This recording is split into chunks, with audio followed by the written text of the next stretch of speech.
You are on the rant couch where I rant about whatever my $15 a month plus patrons want me to rant about. You can get one of these by being one of those. This one's for Raptor Z, who says, "Hey Digi, rant about kink and fetishes. What are your general thoughts on the subject and people who engage in this culture? Based on your experiences defending a few of your personal tastes online, do you feel this is a subject that is often misunderstood by society?" Yeah, obviously it's misunderstood by society. As for what I think about it, I mean, it's just kind of there. It's just natural. Like, everybody has something they're into. There is no such thing as just like this idea of a raw normal sexuality. Like, people get that in their heads because it's like, you know, there is an amount. Okay, let's think about this biblically, right? You're only supposed to have sex for procreation in the fucking missionary position. Well, this isn't like natural. There's nothing that like naturally makes us come to this conclusion. It's not like humans probably even for the first time had sex in the missionary position. I'm sure they did it whatever way, the first caveman got his hands around the first cave woman. It's like the cock can go in so many different ways, so many different places, so many different angles. I would assure you we figured them all out right at the start, Um, at some point, I also think that, back then we were not making distinctions about the ages of people. I mean, obviously you weren't trying to go in something that couldn't fit you or that wasn't going to get wet, but, like, we weren't thinking about anything. We were just fucking. At some point, we realized this is a problem. Like, it's bad that we're just fucking. Because it causes too many issues socially. So let's set some ground rules. And then we set these ground rules. We have them enforced by God so that nobody can go against it. Emphatically taught to you growing up. So everybody's thinking the same way. We develop a puritanical sexual value. But again, it has no real basis in, like, what is natural or what people are inclined to feel and think. So the question becomes, should you repress that or not?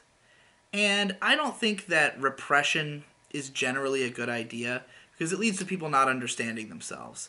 And it's hard for you to make decisions about yourself when you don't understand yourself. I mean, I do think that the average person does not understand the vast majority of things about themselves and they get through life fine, but, it's just a lot easier to understand, like, why you're doing the things you're doing, how things work. Granted, if everybody had this awareness, it would change the world radically overnight. If everybody suddenly understood why things are the way they are, but just in general, I think it's a good idea to look inside yourself, understand your feelings. How'd you come to this position? Why do you feel the way you do? If you, let's say, are in a puritanical sexual situation. Let's say that you're a gay man and you're constantly repressing the fact that you are into men.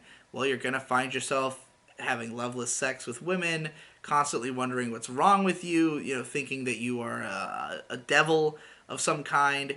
Whereas if you just embrace the fact that you're gay, even if you don't decide to act on it, even if you were like, I'm going to have a wife and live a normal life, I'm going to keep the fact that I'm gay a secret, at least you understand it about yourself and you can make decisions on that basis and you never have this question inside of you of, like, who the fuck am I and why.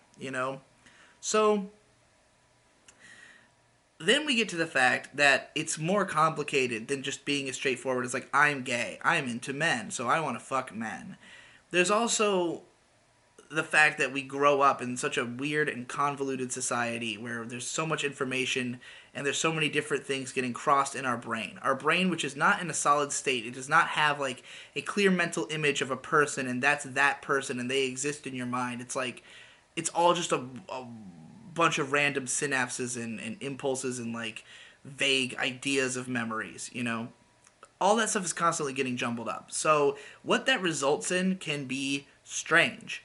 It could be that your just general psychic impression of the world by way of however you came up in combination with just who you are leads you to be into fucking strange things like furries, like, which by most people's, like, from my perspective is completely normal, but for most people it's a fucking strange thing. And it's like, I don't know, maybe you were just raised on cartoons too much and the lines got blurred between your sexuality, um, and you're into something strange now. Well, again, the question is, should you repress that or should you just embrace it? And I think that as long as embracing it is not going to do anybody any harm and it's only going to help you to understand yourself better, you should always embrace it. You should always just go right into it. Just be like, yeah, this is what I'm into. This is what I'm about. I understand it. I can do it safely. There's nothing weird about this. I know who I am. I know, I know what's going on, and I'm doing this in a controlled environment. Keep out of reach of children, basically. So yeah, I think that people who engage in kinks and stuff, like, it's all good. Do it safely. Don't be a weird slut about it. Because I've been in the scene of, like, I was a brony, and there's a lot of people who are, like, furries having crazy sex orgies, having underage illicit sex all the time. Like, stay away from that shit. Don't do anything illegal. Don't do anything that you wouldn't want to hear about somebody else having done. I do think that, like, yeah, these when people are, like, upset about the degeneracy that can be caused by by these cultures, it's because if you get enough of any kind of person together, they're going to create degeneracy. People want a crowd, they want to blend in, they want to do their bad things under the guise of an umbrella of a larger, more acceptable group. That is always how people work.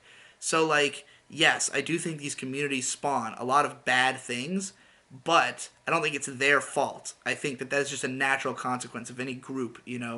And it's important, if you want your group to be as little tainted as possible, that you are, very rigid in how you conduct yourself, and that there is a sort of code of ethics of, like, here's what's okay and here's what's not okay, in a kink culture of any kind.